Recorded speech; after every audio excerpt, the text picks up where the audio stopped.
Seigneur, nous voulons te bénir, te louer, t'exalter. Nous voulons te rendre grâce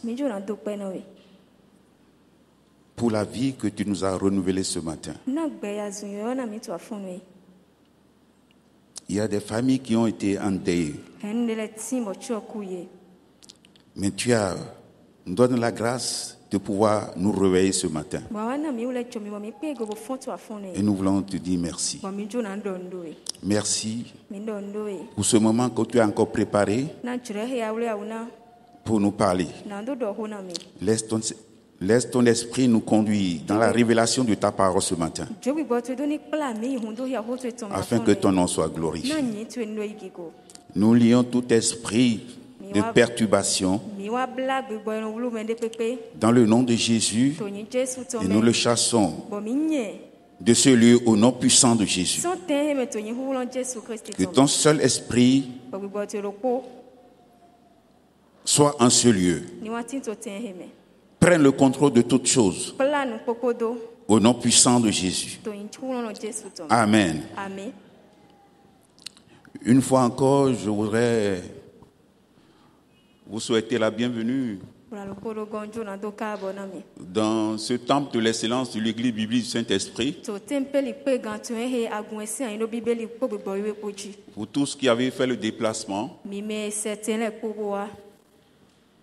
nous disons que vous ne repartirez pas d'ici tel que vous êtes arrivés.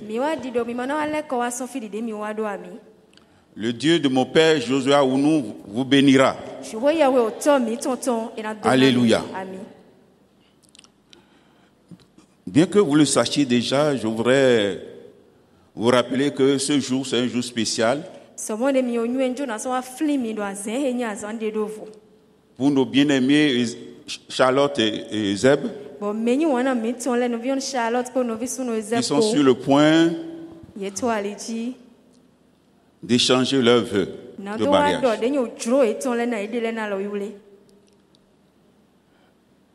Et Dieu m'a fait la grâce d'être mandaté ce matin pour prêcher la parole de Dieu. Dieu m'a donné aussi la grâce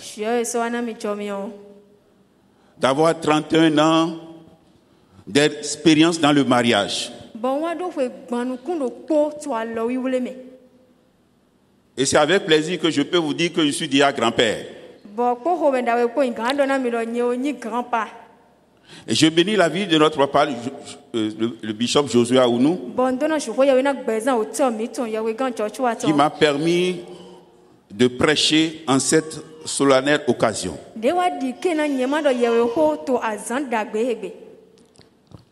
Alléluia. Amen.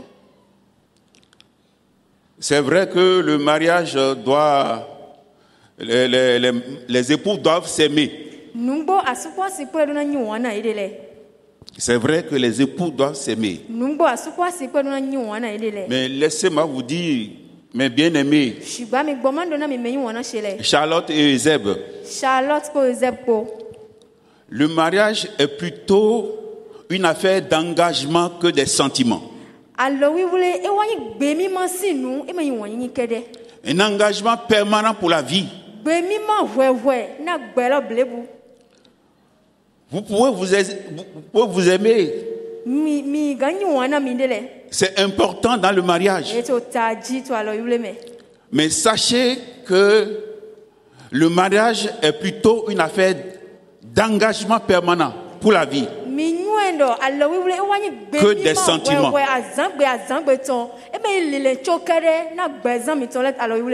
Et fort de mes expériences dans le mariage, je voudrais vous parler ce matin afin que vous puissiez aller très loin dans le mariage. Parce que les statistiques nous révèlent que sur 3 mariages, un finit par échouer.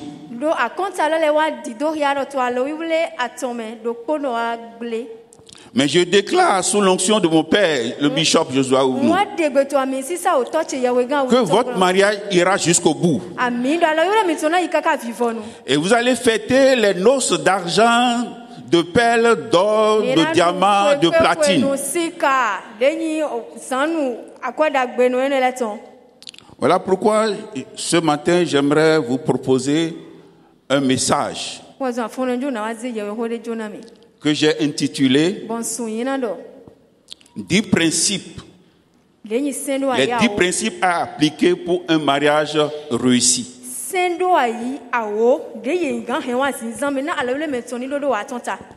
Alléluia. Amen. Et je voudrais vous inviter à ouvrir vos Bibles.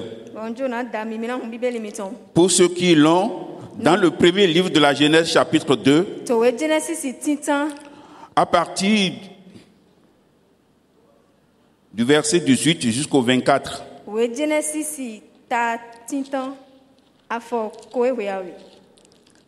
Alléluia.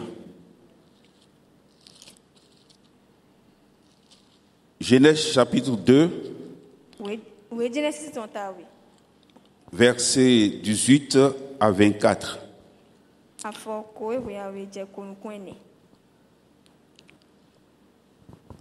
Permettez que je lise cette portion de l'écriture pour vous.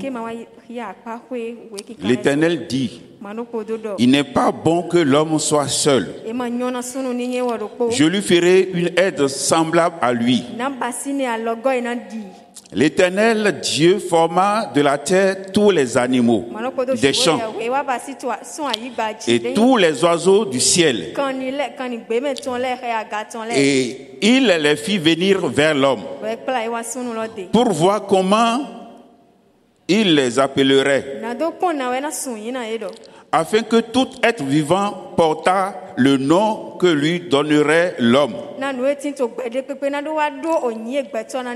Et l'homme donna des noms à tout le bétail, aux oiseaux du ciel et à tous les animaux des champs.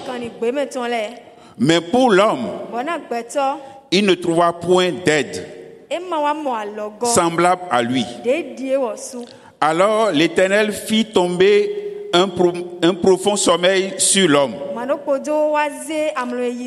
qui s'endormit, et il prit une de ses côtes et referma la chair à sa place. L'Éternel Dieu forma une femme de la côte qu'il avait prise de l'homme, et il l'amena vers l'homme. Et l'homme dit: voici cette fois celle qui est os de mes os et chair de ma chair. On l'appellera femme parce qu'elle a été prise de l'homme. C'est pourquoi l'homme quittera son père et sa mère et s'attachera à sa femme,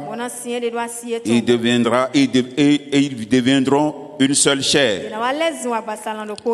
Que le Seigneur bénisse sa parole. Amen. Le message que je voudrais porter ce matin comporte 2 parties. La première nous parlera de ce que dit la Bible par rapport au mariage. Et la deuxième partie, nous allons parler des principes à appliquer pour un mariage réussi.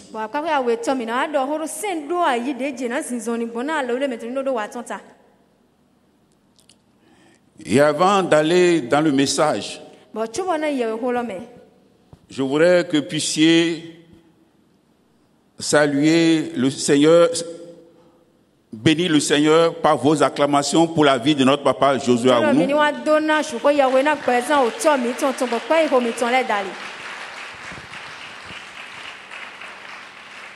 Merci papa pour m'avoir mandaté pour prêcher en cette auguste occasion. Je voudrais aussi vous demander de saluer la présence de notre maman Bishop.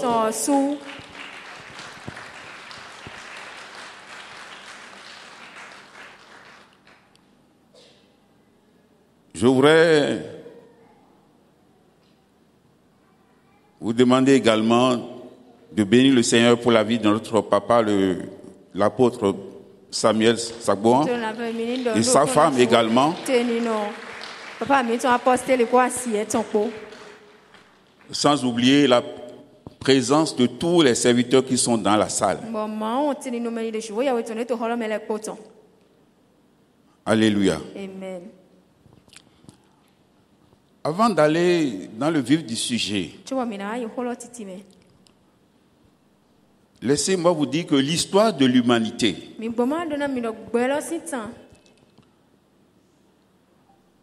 en méditant ces paroles de l'écriture a commencé par un mariage. Celui d'Adam et d'Ève. Je dis bien, l'histoire de l'humanité a commencé par un mariage. Et elle va s'achever sur un autre mariage. Celui du dernier Adam. C'est-à-dire Jésus. Et son église. Qui est son épouse. Qu'il viendra chercher très bientôt. Alléluia. Amen. Mais en attendant que cet événement arrive, c'est-à-dire les noces de l'agneau, dont parle l'apôtre Jean dans le chapitre 19 du livre de l'Apocalypse, le mariage de Charlotte et d'Ézeb sera célébré aujourd'hui par notre papa le bishop.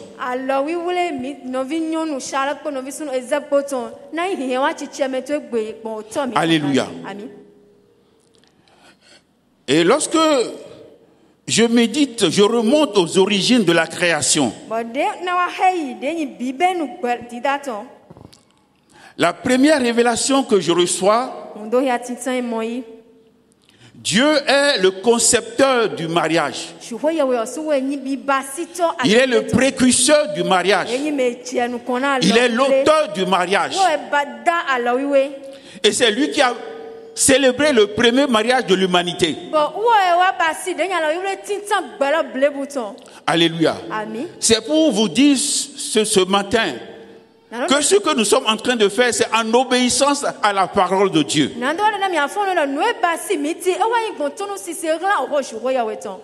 Et lorsque je reviens à mon texte de base,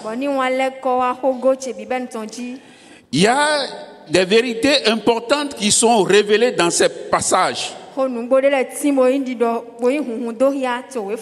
Alléluia. Amen. J'ai pris des notes.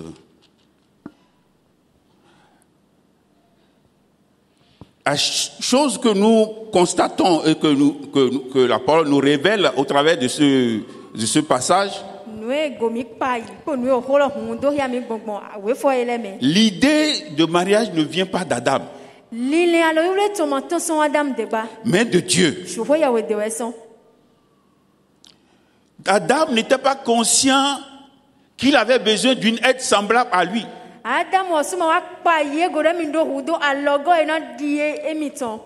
C'est important de le noter.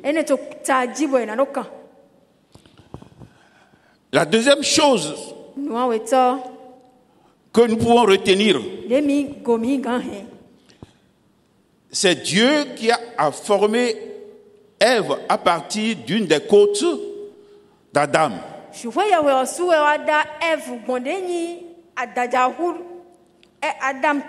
Qu'il a prélevé de façon chirurgicale sur le corps d'Adam.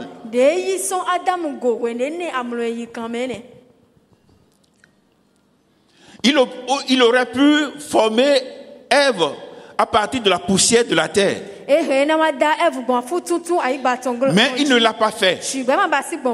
Mais il a voulu former Ève à partir d'une partie du corps d'Adam. Qu'est-ce que cela veut dire? Premièrement, il veut nous montrer par là l'interdépendance et l'intimité qui doivent exister entre les deux époux.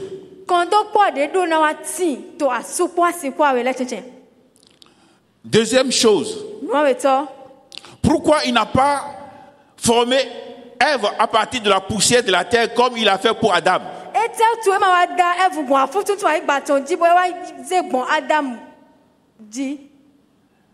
Parce que il voulait montrer par là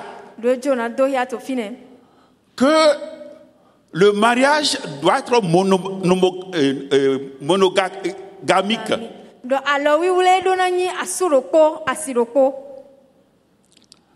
Un seul os pour une seule femme.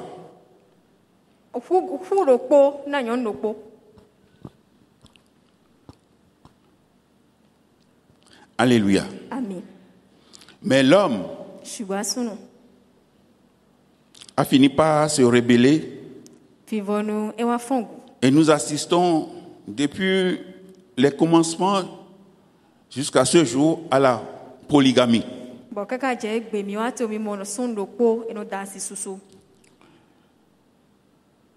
Troisième vérité sur laquelle je voudrais mettre l'accent ce matin.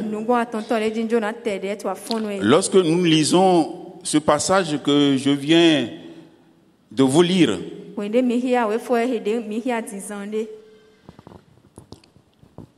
c'est que c'est Dieu qui a amené l'homme et la femme vers...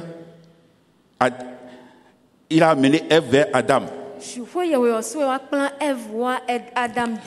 Donc ce n'est pas Adam qui est parti à la recherche de la femme.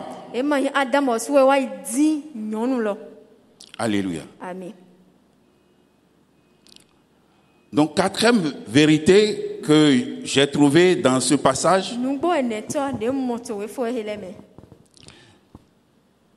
Dieu a établi un principe depuis l'humanité, depuis le début de l'humanité. Et ce principe est contenu dans le verset 18 de notre chapitre 2, qui dit « Il n'est pas bon que l'homme soit seul ». Qu'est-ce que cela veut dire? Cela veut dire qu'aucun homme sur cette terre, quelle que soit sa richesse, quel que soit son statut, quels que soient ses talents, n'est complet par lui-même. Autrement dit, l'homme est incomplet sans avoir une femme à ses côtés.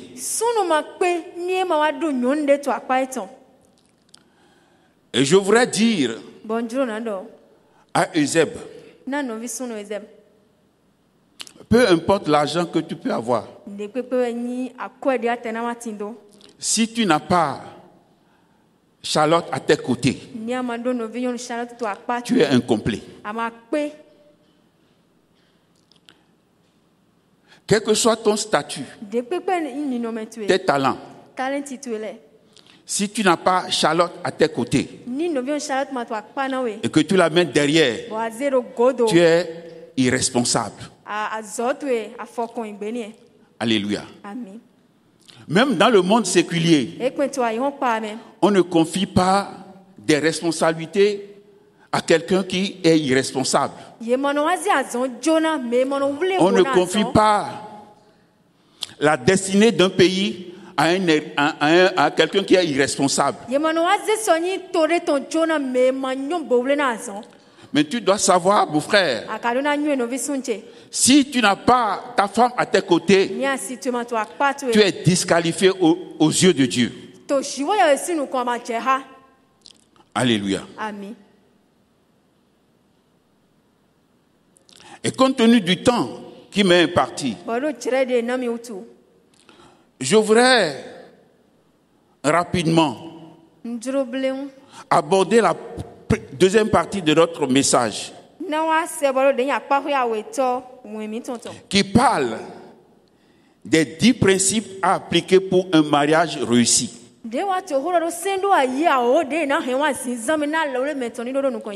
Bien-aimés dans le Seigneur, chaque mariage a ses problèmes, a ses difficultés.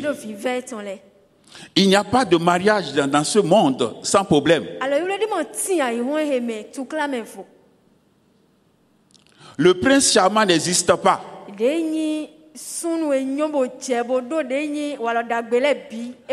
La femme idéale n'existe pas. Ces personnes dont je parle n'existent que dans novelas. Alléluia. Amen. Chaque mariage peut rencontrer des problèmes. Mais si nous pouvons inviter le Seigneur dans notre vie de couple, il peut intervenir à tout moment. Alléluia. Amen. Lorsque les mariés de Cana ont invité Jésus aux noces,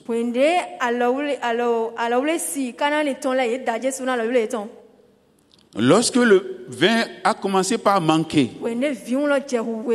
la Bible dit qu'il est intervenu. Et il a pourvu à ce qui manquait. Je déclare sur votre vie, sous l'onction de mon papa Josué Aounou, que le Seigneur pourvoira à tout ce qui va manquer dans votre vie. Alléluia. Mais à la seule condition, comme la mère de Marie l'avait dit, mais faites tout ce qu'il vous dira. Alléluia. Amen. Faites tout ce qu'il vous dira. Alléluia. Amen. Et si mon papa, le bishop, n'a pas échoué dans son mariage, et si moi qui suis son fils n'a pas échoué, après 31 ans de mariage, je peux déclarer sur vous que vous non plus, vous n'allez pas échouer. Vous allez fêter les noces d'argent.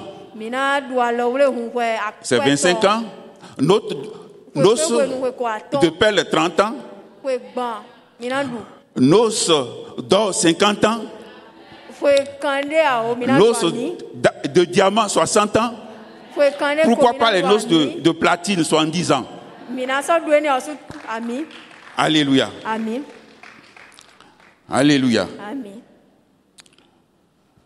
Rapidement, je vais aborder les 10 points, les 10 principes qu'il faut appliquer dans le couple afin d'avoir un mariage réussi. Je ne vais pas tarder sur les 10. À chaque principe, il serait difficile de décortiquer chaque principe compte tenu du temps. Mais notez seulement ces 10 principes et appliquez-les dans votre vie,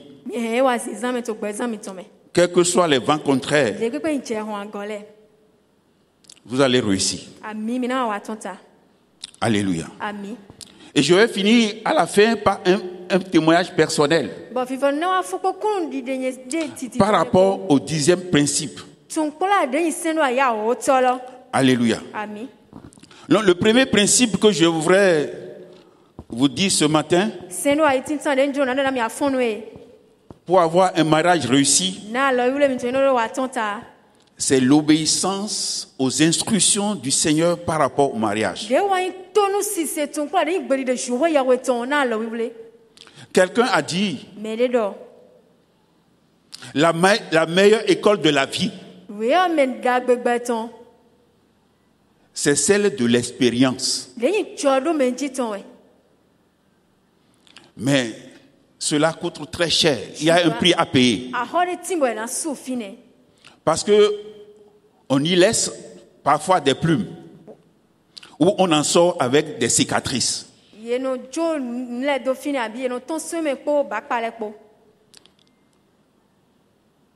Et c'est un homme expérimenté que je voudrais vous parler ce matin.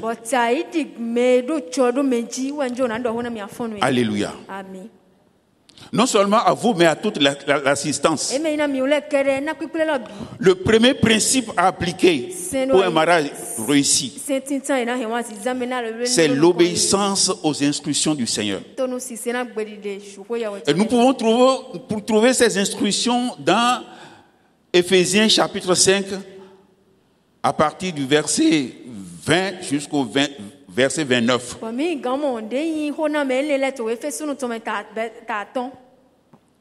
Donc pour l'homme, je ne vais pas entrer dans les détails parce que je veux faire une bonne gestion du temps qui m'est imparti. Il est demandé à l'homme d'aimer sa femme comme lui-même. Ézème, tu dois aimer ta femme, quels que soient les défauts que tu peux lui trouver.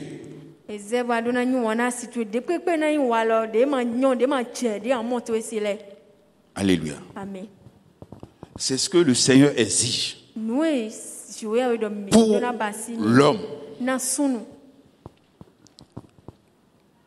Pour ce qui concerne la femme,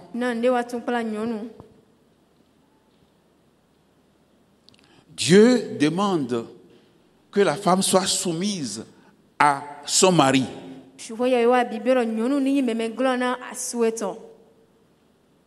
Parce qu'il est le chef.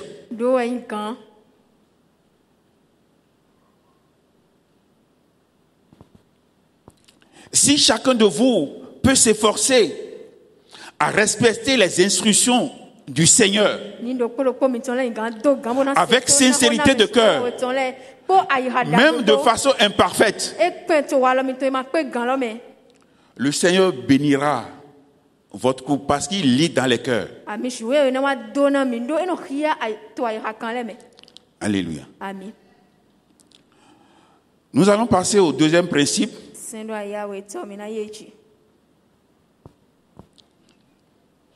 qui est aussi important.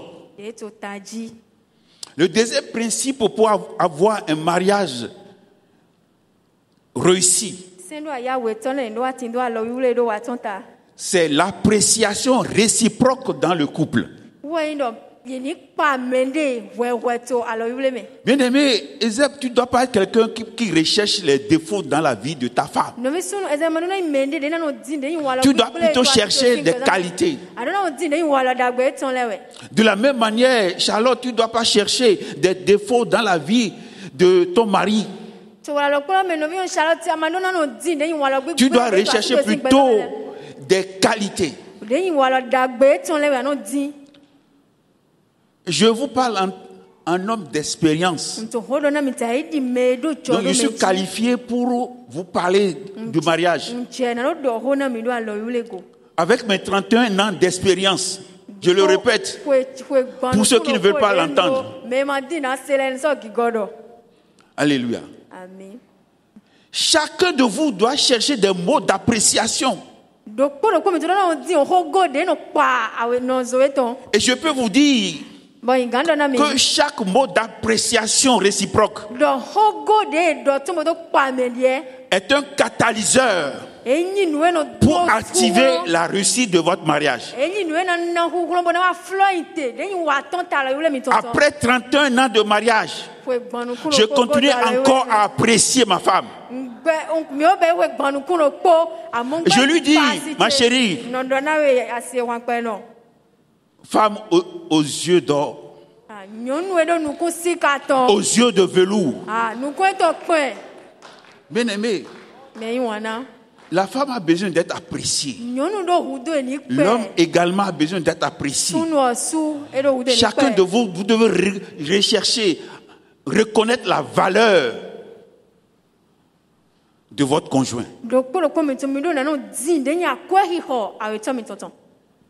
De le respecter. Et de ne pas le comparer à d'autres personnes. La comparaison détruit. Tu ne peux pas comparer ton mari à quelqu'un d'autre. Tu ne peux pas également comparer ta femme à une autre femme. Parce qu'elle est unique. Sur 7 milliards de personnes qui existent sur la terre, elle est unique. Charlotte est unique. Charlotte, Ezeb aussi est unique. Donc, les comparaisons dans le ménage détruisent le couple. Troisième principe, sur lequel je ne vais pas m'attarder, c'est l'apprentissage du pardon. L'apprentissage du pardon. Quelle que soit la gravité de l'offense. Je dis bien, quelle que soit la gravité de l'offense. Parce qu'elle a fait ceci, elle a fait cela. Ce n'est pas des raisons.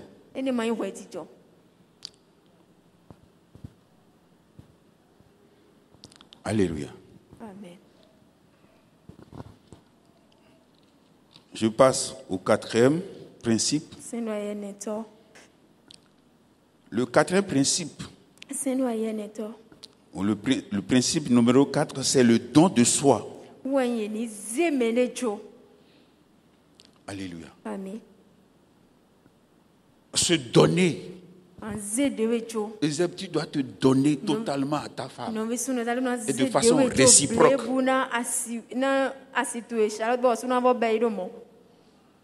Parce que l'amour consiste à donner et non à recevoir.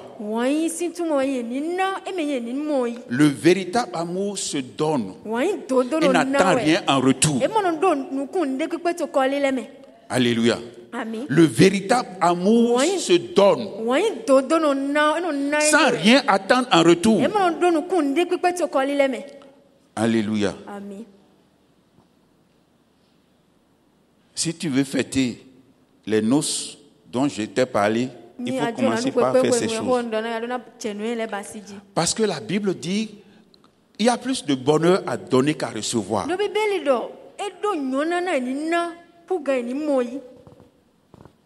Actes chapitre 20, verset 35. Il y a plus de bonheur à donner qu'à recevoir.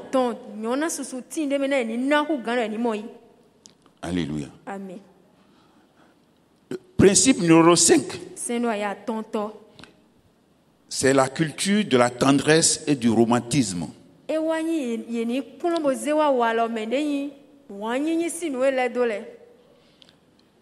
C'est là où, surtout en Afrique occidentale,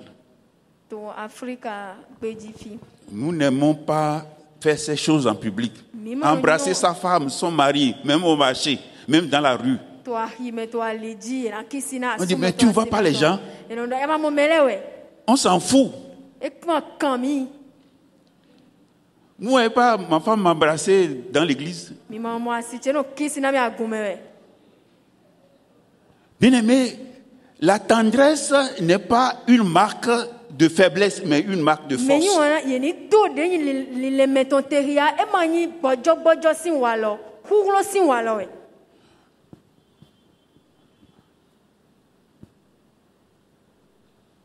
Je ne veux pas parler du bishop, mais je crois que je suis le seul à embrasser ma femme dans l'église là. Alléluia. Amen. Embrasse ta femme, c'est ta chose. Embrasse ton mari.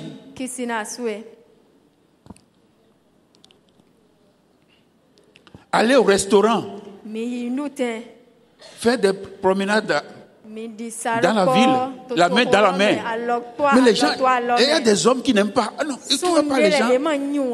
Mais c'est grave. Alléluia. Je ne veux pas abuser de votre temps. Le principe numéro 6, c'est la communication dans le couple. Apprenez à communiquer. Pas seulement à communiquer, mais à communiquer la vérité avec amour. Tu peux avoir raison, mais communique avec ton époux, mais ta femme, avec amour. Fais-lui comprendre qu'elle a tort, mais avec amour. La communication avec amour, c'est très important. Si un couple ne communique pas, il est appelé à disparaître. Principe numéro 5. Non, je suis... Non, ok, pardon. Principe numéro 6 plutôt, excusez-moi. Alléluia. Donc, parler ensemble. Savoir s'écouter. Savoir écouter l'autre pour identifier son point de vue, ses sentiments, ses besoins. C'est très important. Ça peut être un remède pour régler certains problèmes. Que nous le voulions ou non, il y aura des problèmes qui viendront sans être invités dans le couple. Alors si nous pouvons appliquer les principes, les instructions du Seigneur, nous pouvons obéir aux instructions du Seigneur et appliquer ces principes, nous allons sortir de cette tempête indemne. Alléluia. Amen. Principe numéro 7. C'est là où le bas blesse. Éviter la routine. C'est la routine qui tue aujourd'hui les ménages. Bien aimé, prendre un repas à la maison, c'est différent de prendre un repas dans un resto.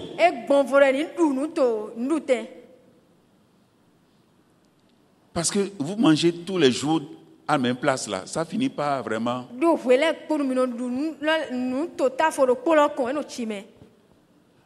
Et c'est le mal dont souffrent les chrétiens aujourd'hui. Maison, travail, église, c'est tout. Soyez créatifs. Et je vais vous dire une chose sans vous choquer. Prenez soin de votre corps. Prenez soin de votre corps. Je ne vais pas aller plus en détail. Vous comprenez ce que je veux dire. Alléluia. Amen. Principe numéro 8. Apprendre à prier ensemble. Apprendre à prier ensemble en dehors du culte personnel. Principe numéro 9. Principe numéro 9. Je cours parce que je ne veux pas abuser du temps qui m'a été imparti. Principe numéro 9. Rechercher le royaume de Dieu et sa justice. Matthieu 6, 33. Dit, recherchez premièrement le royaume de Dieu et sa justice. Et toutes choses vous seront données par-dessus tout. Si tu veux que ton mariage aille de l'avant, il faut rechercher la justice de Dieu. Le royaume de Dieu et sa justice. Et pour terminer par un témoignage personnel, avec la permission du papa Bishop, parce que j'aimerais prendre 5 minutes en plus, 5 à 10 minutes pour faire ce témoignage. Le principe numéro 10 plutôt, n'acceptez jamais que des proches fasse de vos oreilles des poubelles. Je ne sais pas si vous comprenez ce que je dis. N'acceptez jamais que des proches à vous fassent de vos oreilles des poubelles.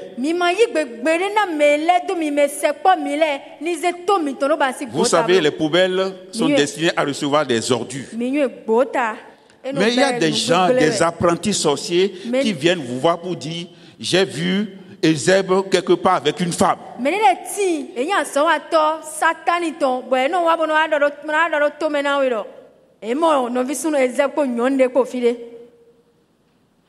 Les conditions dans lesquelles je les ai vus, vraiment, ça veut dire qu'ils sortent ensemble.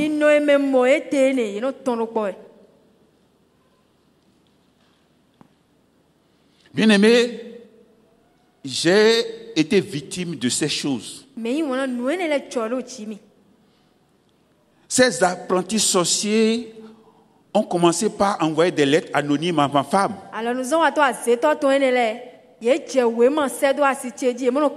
C'est vrai que j'avais mené une mauvaise vie avec les femmes avant de la connaître. Donc, ils ont commencé par envoyer des lettres anonymes à ma femme pour dire que je suis ceci, je suis cela.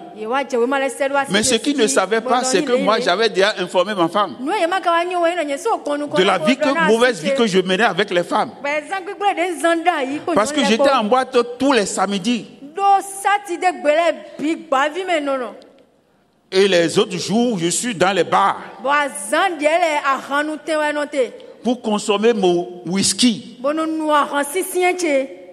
avec d'autres femmes. Alléluia. Comme cela n'a pas marché, ces messieurs, ces destructeurs de mariage, ils sont passés à une autre stratégie.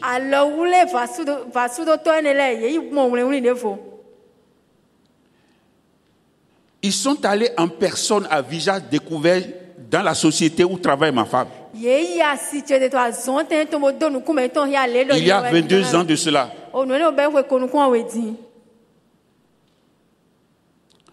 Pour lui dire que j'ai fait un garçon avec une autre femme dehors.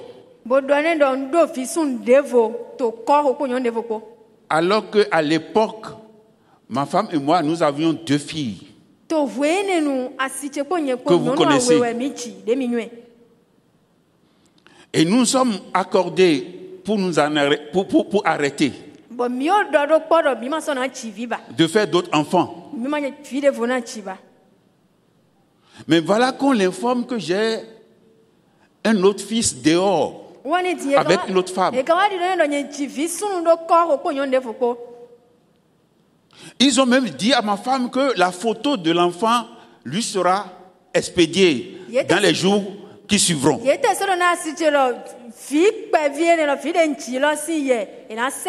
aimé, ce sont des proches. Hein? Mais lorsque ma femme est venue me voir, je lui ai dit, calme-toi, je te dis que cette photo ne viendra jamais parce que c'est faux. En réalité, cette photo n'est jamais arrivée. Mais c'était une prophétie.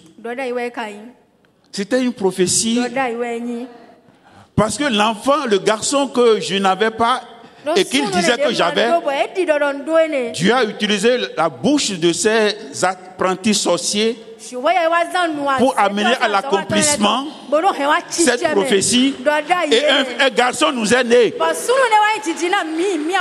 Bien-aimé, est-ce que je peux te parler franchement? Est-ce que je peux vous parler franchement? Cette prophétie a été accomplie, un garçon nous est né du nom de David, Élisée Akwene. Laisse les gens parler de toi. Ils ont l'onction pour critiquer. Mais vous avez l'onction pour faire des bonnes œuvres de Dieu. Laisse-les faire ta publicité. Dieu fera ta promotion. Alléluia. Et la prophétie qu'ils avaient proclamé sur ma vie a été accompli à la confusion totale de mes ennemis. Et le garçon dont il m'accusait d'avoir en dehors du mariage est arrivé, non pas en dehors, mais à l'intérieur de mon mariage.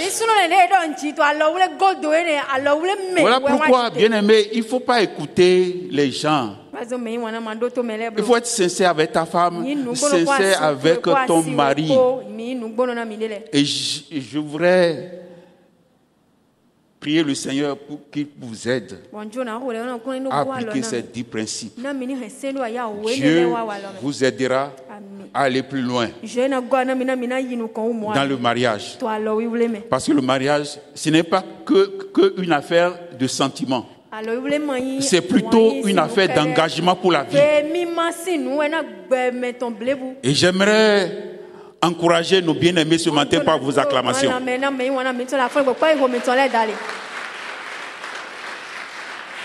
Que le Seigneur vous bénisse. Amen. Alléluia. Vous êtes bénis ce matin. Seigneur, nous te bénissons. Nous t'acclamons, nous te magnifions pour ce moment que nous avons passé dans ta présence. Merci, Père, pour cette parole que tu as annoncée au travers de ma bouche. Que cette parole soit gravée dans le cœur de tes enfants, dans le cœur de tous ceux-là qui sont arrivés, afin que les mariages soient restaurés.